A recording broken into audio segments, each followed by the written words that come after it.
Hey everyone, I hope you're all doing well. I hope you're all staying safe. Kenra here and thanks for tuning in. So we are back with this cool game called Mahokenshi. This is a hex grid turn-based deck building game published and developed by Game Source Studio.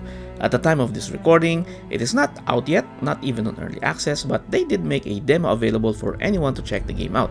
Now we've already finished what the demo has to offer, so in this episode, we are going to go over my feedback on the game. Mostly what I expect or hope to be included once early access comes out, or perhaps in the 1.0 version. So if you've watched through this mini-series, you probably already know that I really like this game.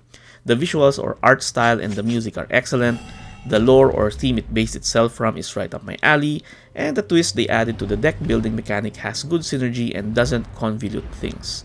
I guess if there's one other thing I can add that I like is that it seems to be an easy game to get into. Alright, having said all that, let's now get through the list of what I hope or expect to see when the game comes out. I would like to emphasize though that this is not a list of negatives about the game, and that most or maybe all of these could actually be already planned by the devs. First off, I think it would be great if there is some way to check all the cards or decks of each house, complete with a good filtering system, especially as you unlock or add more cards from the devotion tree. Most deck builder games that I know of has this feature and it really helps a lot. Second, hopefully we will see some more variety of enemies with various mechanics to defeat them and not just straight up beat their health down to zero. For example, maybe a mini boss or final boss of a mission needs a specific type of element as a last hit to be defeated. Imagine the trolls in D&D where you need fire or acid to kill them for good. Third, more variety of missions, that is, more variety of victory and loss conditions. One example would be to win a mission, you need to defeat a boss in a specific tile in the map, maybe as part of a lore or story. We've actually already seen a few variety of missions in this demo, but yes, I won't complain if they can add more.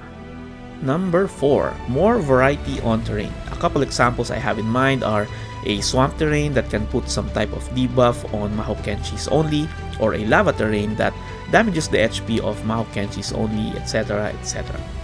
Fifth, more options or depth on the devotion tree, and on a related note, it would be nice if when we are about to buy or unlock a card in the tree, more information about that card will be shown and not just the name of the card.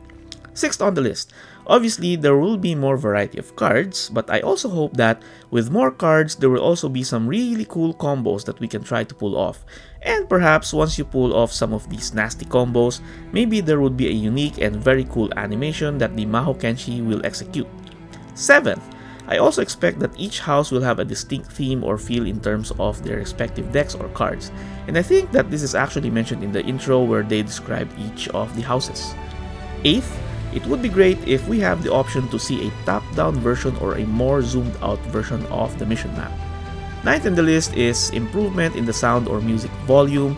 I noticed that it seems to be inconsistent, or in some cases, I can barely hear the music. It's a shame too because this game really has cool music. 10th, an option to make enemy animations or turns go faster, or maybe skip them altogether might be good to have. 11th, there are cards that gives a buff that lasts the entire turn. It would be nice if the buff shows up somewhere in your character like an icon with tooltip, because these things could, easily be forgotten or missed. Right now, the only way to know is to review the pile that shows you the cards you played on your current turn. And finally, and this one is a long shot and really just my own personal wish, but I hope they add a Mahokenshi similar to Kenshin Himura along with his Hiten Mitsurugi like card mechanics. Man, that would be awesome. Alright, so that's the list, which I will be putting in the description section down below. Again, to emphasize, they are not negatives, they are just things that I hope to expect, or I hope or expect that will come out in either in early access on version 1.0. And I'm sure some of you probably have your own that you came up with while watching this series, so feel free to put them in the comment section below, especially the ones that I may have missed. Anyways, I can't wait for this game to come out and continue with my adventure. But for now, that is it for this video. I hope you enjoyed watching this, and if you did, appreciate if you can give this a thumbs up. And hey, this channel, it's all about gaming, so if that's the content you like watching, please do not forget to subscribe and hit that notification bell. As always, stay safe, and thank you so much for watching. This is Kenra, signing off.